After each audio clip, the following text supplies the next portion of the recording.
Sloth কেন sloth? নধরের ভেলা। তো আজকে জুরিকে নধরের ভেলা সিনেমার স্পেশাল স্ক্রিনিং দেখে ফিরছি। সেই সময় হোয়াটসঅ্যাপে আমার পরিচিত ইস্টবেঙ্গলেরই ফ্যান উনি, কিন্তু উনি অনেক বিষয়ে চর্চা করেন। তো উনি আমাকে হোয়াটসঅ্যাপ করে জিজ্ঞেস করলেন, স্লথ কি 3 ঘন্টা ধরে স্লথ গতিতে বিচরণ করলো? তো সেই বিষয়টা নিয়ে একটু আলোচনা করব, কেননা এটা শুধু এই সিনেমার বিষয় নয়, এটা জীবনের অন্যান্য বিষয়ে আপনি এটার সঙ্গে এটা রিলেট কোরিলেট করতে পারবেন। প্রথমে বলি যে সিনেমার শেষে, স্পেশাল স্ক্রিনিং শেষে যে Q&A হলো, প্রশ্ন উত্তর পর্ব, তার শেষের দিকে আমি যে সিনেমার কলাকুশলী, যে director, music director, singer, main actor ছিল ঋত্বিক, আপনাদের সবার প্রিয় ঋত্বিক, অপরাজিতা, এরা ছিল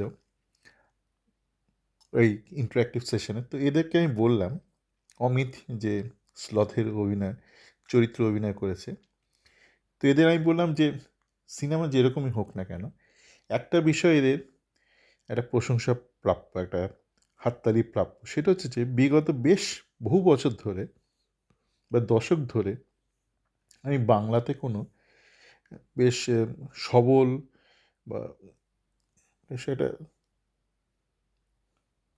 বোল্ড, ইংরেজি শব্দটা বোল্ড আমার মাথায় আসছে, কোনো বোল্ড পলিটিক্যাল বা সোশ্যাল স্টেটমেন্ট দেওয়া সিনেমা আমি দেখিনি। মানে সিনেমা হয়েছে বোল্ড, তো boldness in terms of sexuality হয়েছে, বা boldness in terms of language, মানে খিস্তি দিয়ে প্রচুর সিনেমা হয়েছে, কিন্তু যে মূল যে বিষয়, যে একটা পলিটিক্যাল স্টেটমেন্ট বা সোশ্যাল স্টেটমেন্ট, খুব কম হয়েছে।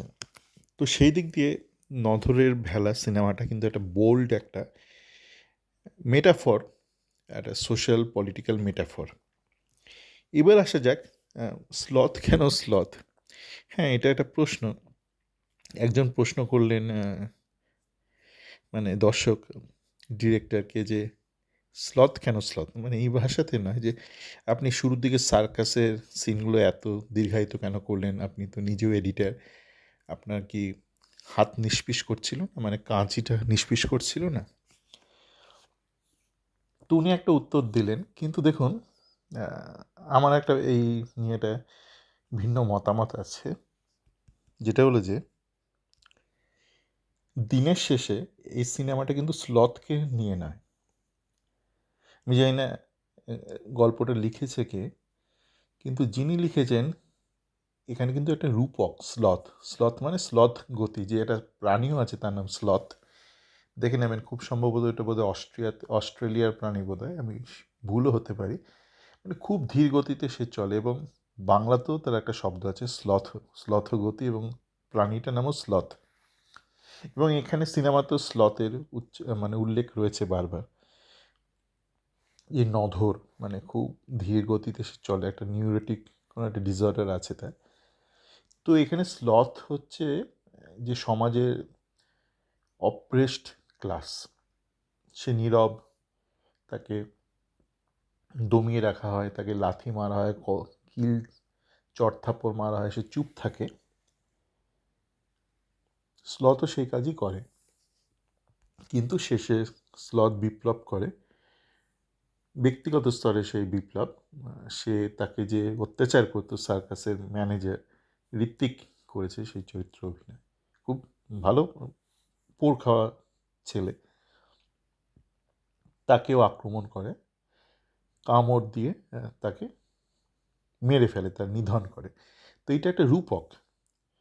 তো এইটা যেহেতু রূপক, স্লথ একটা রূপক, একটা সমাজকে সে রেপ্রেজেন্ট করছে, তো সেখানে স্লথকে অতটা প্রাধান্য দেওয়ার আমার মনে হয় না কোনো কারণ আছে বা যুক্তি আছে। আর স্লথের গতি যে ধীর, সেটা তো শুরুতেই বোঝানো হয়ে গেছে, যখন প্রথম দৃশ্যে দেখা যাচ্ছে স্লথকে। তো গোটা সিনেমা জুড়ে আমার ইউএস থেকে বন্ধুগুলো 3 ঘন্টা জুড়ে ধরে স্লথগতি তো দেখানোর দরকার নেই। এখানে স্লথের গতিটা তো আপনার মূল বিষয় নয়।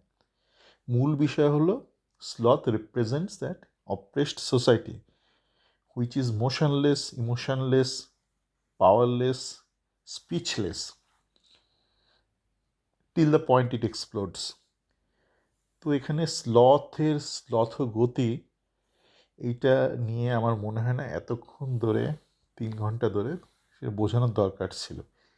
এবং সেটাকে ট্যাকেল করা বিভিন্ন টেকনিক আছে অবশ্যই। আপনি কীভাবে স্টোরি লাইনটা লিখছেন, আপনি ভিজুয়াল লাইনটা কীভাবে ক্যামেরাতে ক্যাপচার করছেন, কোথায় কোথায় আপনি বিভিন্ন শট নিচ্ছেন, যেসব স্ট্যান্ডার্ড টেকনিক্স আছে ফিল্ম মেকিংয়ের বা মুভি শুটিংয়ের বা পিকচারাইজেশনের, সেইগুলো দিয়ে আপনাকে আইডিয়ালি ম্যানেজ করা উচিত এই ধরনের বিষয়গুলো। মানে দর্শককে বারবার বোঝানোর দরকার নেই। আমার একটা এরোপ্লেন নিয়ে সিনেমা করছেন এয়ারফোর্স ওয়ান, সেখানে হুশ হাঁস করে তো সারাক্ষণ প্লেন ওড়ানোর দরকার নেই। বা একজন রাগী মানুষ, তাকে বোঝানোর জন্য তো তাকে সারাক্ষণ ধরে অমিতাভ বচ্চন টাইপ মারপিট করানোর দরকার নেই না। বোঝানো হয়ে গেছে রাগী, পাবলিক বুঝে গেছে, এবার আগে বাড়ো, গল্পটাকে আগে টানো। তো এখানেও স্লথকে আপনি যে মুহূর্তে ইন্ট্রোডিউস করে দিলেন গানের আলাপের মতন, একটা খেয়ালের শুরুতে আলাপ করা হয় না, আলাপ মানে কি আপনি বিভিন্ন যে সারগামগুলো সারে বা আপনি যেসব স্বরগুলো ব্যবহার করবেন আপনার খেয়ালে, তাদের সাথে আলাপ করছেন বা সেই স্বরগুলোকে আপনি আলাপ করিয়ে দিচ্ছেন আপনার শ্রোতাদের সাথে। তারপর তাদের নিয়ে আপনি খেলা শুরু করলেন। তো খেলা শুরুর পর আবার আলাপ করানোর তো দরকার নেই না। তো তেমনই আপনার স্লথকে আপনি শুরুতে আলাপ করিয়ে দিলেন দর্শকদের সাথে। সে আলাপের পর সারাক্ষণ সিনেমা ধরে তাকে তো আর আলাপ করানোর দরকার নেই না। তো এই বিষয়গুলো এবং এই ধরনের মেটাফর যে সিনেমাগুলো হয়, অনেকেই করেছে অতীতে, বিভিন্ন দেশের ডিরেক্টর করেছে, সত্যজিৎ রায় করেছে। তো মেটাফোরের একটা তো স্টোরি লাইন চলে, যেটা মেটাফোর বা চলছে, একটা রূপক চলছে, তার আন্ডারলাইন আর একটা স্টোরি লাইন যদি চলে, যেমন এখানে ধরুন সার্কাস দেখানো হচ্ছে, গ্রামগঞ্জের অনেক মজার মজার বিষয় ধরা হয়েছে, কিন্তু ওখানেও একটু ডিটেলিং দরকার। তার জন্য আপনাকে এই গ্রামটাকে জানতে হবে, আপনাকে সার্কাসটাকে আরও ভালো করে বুঝতে হবে, এই নুয়ান্সেসগুলো দরকার, যে ছোট ছোট জিনিসগুলো যেগুলো দর্শক জানে না, আপনার সিনেমা মারফত সে সেটা জানতে পারছে। এটা আপনারা দেখবেন সত্যজিৎ রায়ের সিনেমাগুলোতে, যেই কারণে সত্যজিৎ রায়ের সিনেমা দেখবেন আপনার যতবার দেখেন ততবার ভালো লাগে, কেননা প্রত্যেকবার আপনি নতুন কিছু একটা জানতে পারেন, কেননা ওই বিভিন্ন স্টোরি লাইন চলে, প্যারালাল স্টোরি লাইন চলে।